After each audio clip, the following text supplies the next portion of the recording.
Hello and welcome to a series of videos that are going to feature this year on the channel on my construction of my very own slot car track. Now there'll be heavy emphasis on rally because that's my favourite subject when it comes to motor racing. I'll also be bringing my skills from model making, small dioramas, including 00 and end gauge model railways, so that the sort of the detailed scenery which you see in these images is the kind of thing that I want to bring to a slot car track. This will be a permanent layout, and it'll feature things from movies and some of the areas I've visited, areas I've played in as a child, and some inspiration from some of my other hobbies and places I go to. So it should be a fun project, and like I say, there'll be a series of videos showing this this year, and I will obviously break it down into small parts and how things are constructed, and hopefully you'll enjoy. So my first decision is, where do I put the track? And my plan A was to have a garden room built, have a company come in and construct that for me, and that did happen, and that happened at the beginning of last year, and it was a wonderful building constructed. However, at the end of it, it was decided that it probably will be better used for other purposes, so I ended up going with plan B. So plan B was now to utilise a room in the house, and obviously get that prepared, and then design the area of which I was going to put this track. And then once I was happy with that, I was to obtain some tables and baseboards from IKEA. And IKEA, I emphasise, is an important factor in the construction of this track, which you will see. The images you see here are of Vobster Quay in the 1960s after it closed and is slowly beginning to fill up with water. As of today, it's a dive centre, which I regularly dive, but also became sort of inspiration for this track, because I often thought that if you drained it, it'd be you could put a racetrack inside it. So it has inspired the design of this layout, especially all the cliffs of what was the quarry. So this will definitely be shown in the design of this layout.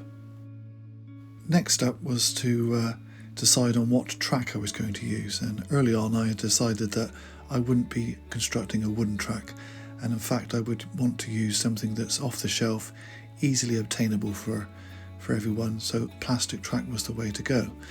Now here in the UK, the main manufacturer is Scalextric, and it's a fantastic track, and I would have probably have used that, but as the club that I race at regularly uses Carrera track, and at the time there was a deal at my local hobby store, I went with Carrera track.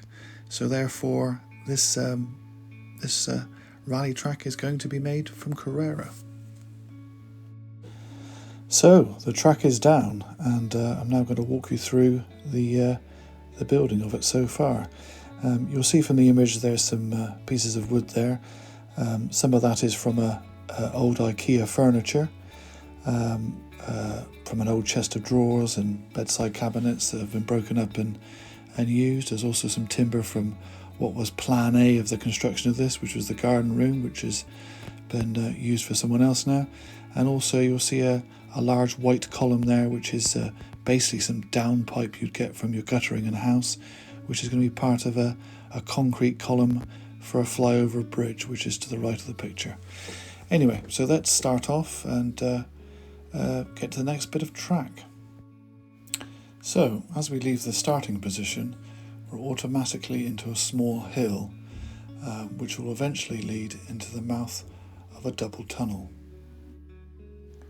This tunnel will be going through what would be classed as the wall of the old quarry, and also under a road which will be above it. Once out of the tunnel, the road will pass over a stream, which will be fed from an outlet up in the cliff, which is sort of in the area you can see where that black pipe is.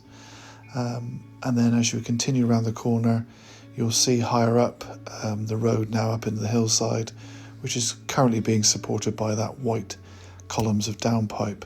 Again, all of that will be hidden behind cliff. We're now at the lowest point of the track before we start heading up into the hills. So on this left corner here you can see a large section of white polystyrene. This will be cut down and moulded into a hillside. We'll also incorporate a small wooded section. Now we travel around the base of that white polystyrene block, and the road sweeps to the right as we head on up into the hillsides. Then it's another right-hand turn and a slow, steady climb to the highest point of the track. Then after that, it's downhill with a sweeping turn to the right, through an S section, and then onto a straight section where there's a section of chicane. Then we're into a corkscrew section, which basically leads the track going back underneath itself again, and to that flyover concrete bridge that I sort of said at the beginning of the video, and back to the start. So there you go, the complete track now in place and has been running for some time, just to make sure everything was working okay. And as you can also see in the video, a lot of the edges have been taped up with masking tape, ready for landscaping. The track is about 47 feet in length, and like I said, there'll be sections of woodland, grassed area, lots of cliffs to do, the tunnel to do, a concrete bridge to do, a stream, there's going to be a pond in the corkscrew section, and lots of landscaping, plus lots of hidden Easter eggs that you can see in future videos when I start the build process.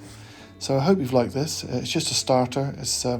Please like and subscribe, and if you want to follow on with the rest of the build videos, as I do small sections and show you in detail exactly how I construct that. Yeah, see you soon. Thank you very much for watching. Goodbye.